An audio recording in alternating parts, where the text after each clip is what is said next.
ازيكم حبايبي؟ عاملين ايه؟ يا رب تكونوا بخير وعلى خير دايما، واتمنى كده تكونوا.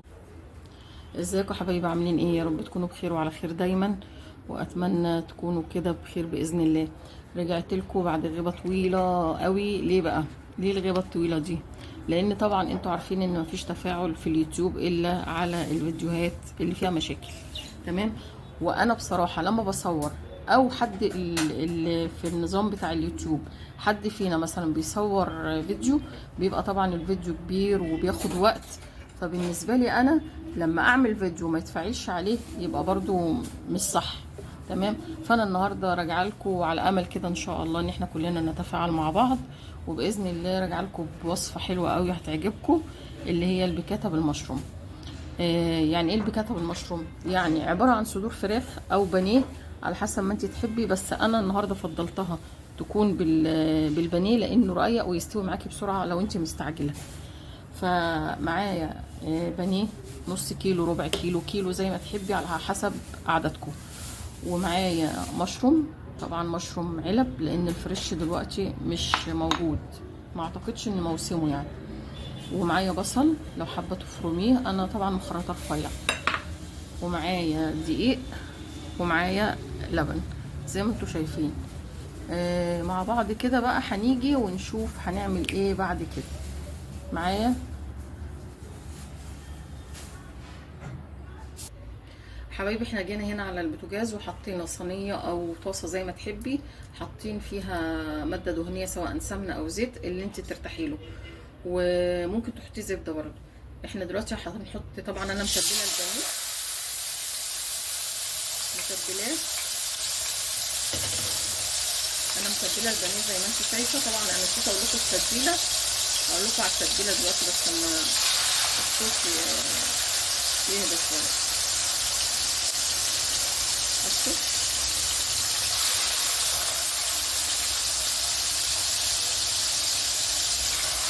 لازم تحطيه مفروض، لان لو حطيتي الحته مكلكعه او متنيه هتفضل متنيه، فانت افرديه كده في الطاسه زي ما انا فرداه.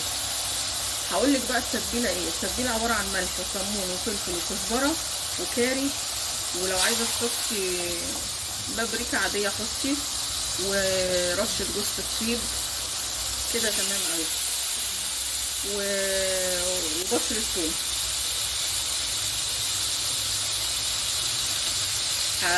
هتستوي، يعني هي هتستوي على الجنب دوت، ونرجع نقلبها على الجنب التاني وارجع لكم تاني. رجعت لكم تاني يا حبايبي. نقوم بقى ايه، اما نلاقيها كده واخده اللون الاحمر شويه ده، بتخر ميتها وترجع تشربها تاني كده، يبقى هي داخله على السوا. ماشي. هي اكله في مجملها سريع، وفي الاخر بتديكي نتيجه حلوه.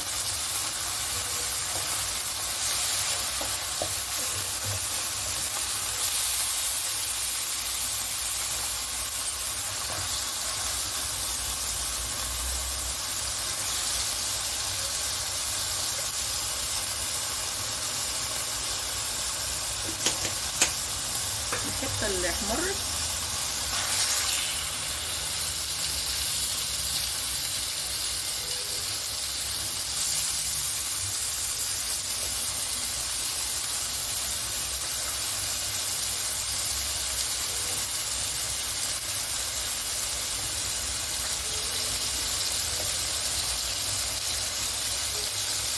طبعا في التتبيله نسيت اقول لكم ان احنا حاطين ليمون وحاطه بشر الثوم.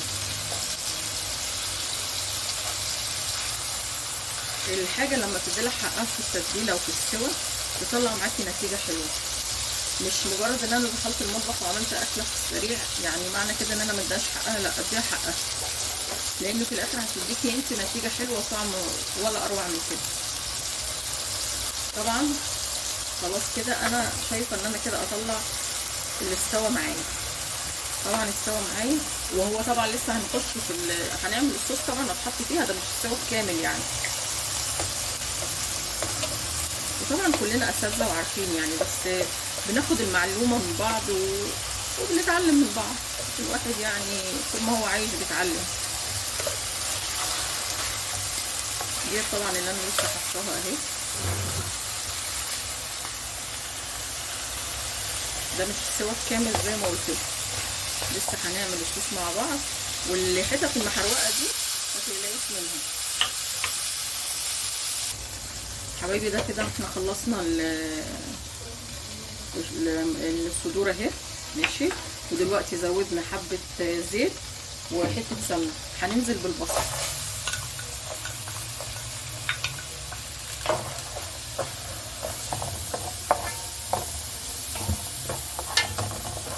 طبعا اللي في الصينيه ده محبوب، لان هو اللي هيديك اللون البني بتاع الصوص ذات نفسه بتاع البيكاتا. تمام.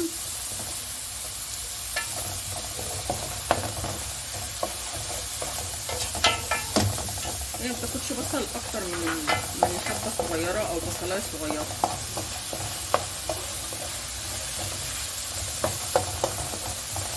طبعا احنا اما نيجي نحط المشروم ونحط الصدور هنشوف. طبعا لازم هتحققيها تاني، هتحط لها حبه كمون، حبه فلفل، حبه ملح، بس ما تكتريش لان انت اصلا متبله الفراخ قبليها بوقت، فما تكتريش عشان ما تحرقش معاكي. بصوا حبايبي البصلايه دبلت معانا اهي، ماشي. هننزل بالمشروم. المشروم ده معلب زي ما قلت لكم، وانا غسلته. لازم تغسليه عشان المواد الحافظه اللي بتبقى موجوده فيه.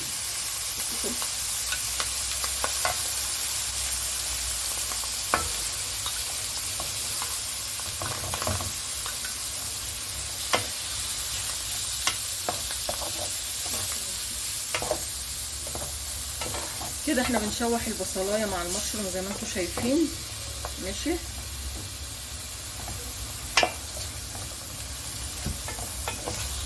ياخد بس ريحه البصل كده.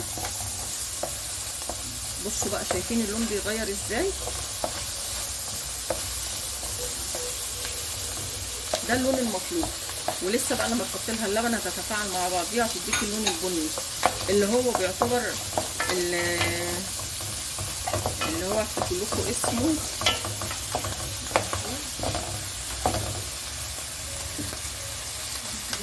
الديمجلاس. هيديكي الديمجلاس طبيعي، مش البودره بتاع العطار. هننزل بقى ايه تاني؟ هتحطي معلقتين دقيق.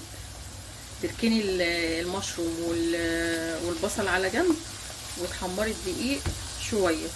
طبعا انا مش عايزه ازود زيت، هو هيتحمر مع بعضه كده.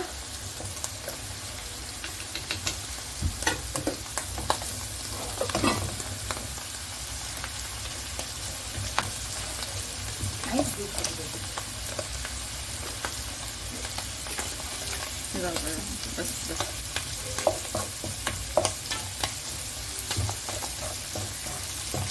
لازم بقى تزودي ندى معلقه، هي دوت خد معلقه، ماشي. ممكن بقى نقلب كله مع بعضه ياخد التحميره كويس.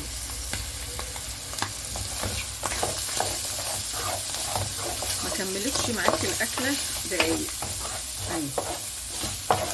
حمري بس الدقيق ياخد الريحه بتاعته تروح، ريحه الدقيق تروح وياخد ريحه التحمير اهي. وبعد كده هننزله عليها باللبن. عايزه بقى تحطي كوبايه لبن وكوبايه ميه عادي، مفيش ادنى مشكله. عايزه تحطي كله لبن براحتك برضو اهو. شفتي بقى اللون حلو ازاي؟ عايزه تحطي الكوبايه التانية نص لبن ونص ميه، مفيش مشكله برضو، على حسب ما تحبي. وتحيقيه سنه ملح، سنه كمون، سنه فلفل. ليه ما تكتريش؟ علشان الفراخ معاكي متبله. طبعا الحاجات اللي نزلت من الفراخ دي هنحطها برضو، لان كله هيستوي مع بعض. رشه فلفل اهي،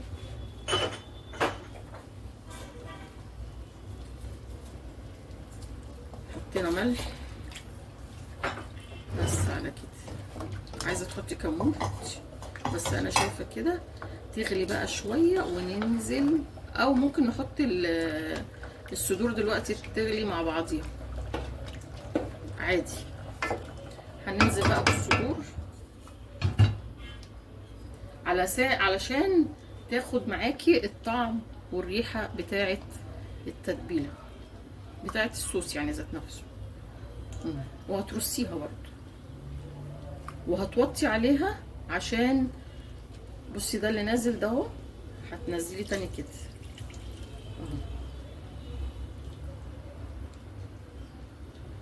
وهتوطي عليها علشان الدقيق لو اتخن منك ممكن بتحطي له حبه لبن او حبه ميه تاني، او لو هي استوت ولقيتي التخن اللي انت عايزاه بتاع الصوص حلو، خلاص مفيش داعي ان انت تحطي حاجه تاني. اهي يا حبايبي كده الاكل خلاص بقت 100 وايه، ولما تستوي هوريكم الشكل النهائي ان شاء الله. حبايبي رجعت لكم تاني بعد الطبق الجميل دوت ما خلص. تمام، عملت معاكم البيكاتا بالمشروم اهي زي ما انتم شايفين، جميله جميله وتحفه جدا جدا. بصوا زي ما انتم شايفين اهي، وادي المشروم اهو، تحفه بجد. تعمليها والله ما خدت وقت، ما خدتش وقت والله. اهم حاجه تظبطي معاكي التتبيله وتظبطي معاكي الحاجه اللي انت هتعملي فيها، ما بتاخدش معاكي وقت خالص حتى لو انت مستعجله. وجنبها رز اصفر سواء بسماتي او رز مصري عادي يعني. فانا عايزه اوريكم الجمال بتاع الحته عامل ازاي. بصوا الصوص بينزل منها ازاي، تحفه وروعه روعه روعه. اتمنى ان انتوا تجربوها، واتمنى ان انتوا تتفاعلوا معايا في الفيديو، واتمنى بقى ان انتوا بتفاعلكم ده هتخلوني ارجع تاني اصور معاكم ولا انهي موضوع الفيديوهات دي، لانها بتاخد وقت معايا. ونخلينا في البث، حتى برضو البث يعني بتتفاعلوا معايا فيه، بس الفيديوهات برضو بتتعبني، ويا ريت تجيب برضو ايه نتيجه. اتمنى ان انتوا تجربوا البيكاتا بالمشروم، بجد طعمها روعه روعه. انا باكل منها اهو معاكم وانا واقفه ماشي. وقولوا لي رايكم في الكومنتات وتفاعلوا معايا في الكومنتات. والله القناه اللي بتخش لي انا بروح لها، والله ما فيش قناه عمرها ما حطت لي تعليق وانا ما رحت لهاش. فطبعا كلنا اخوات ولازم نكون جنب بعض، وهنكبر بمين؟ ما هنكبر ببعض، محدش هيكبر لوحده. اتمنى كده ان شاء الله ان انتوا تجربوها وتقولوا لي رايكم. البيكاتا بالمشروم وجنبها حبه رز اصفر زي ما انتم شايفين. واتمنى اشوفكم على خير ان شاء الله. حبايب مطبخ عزه، مع السلامه.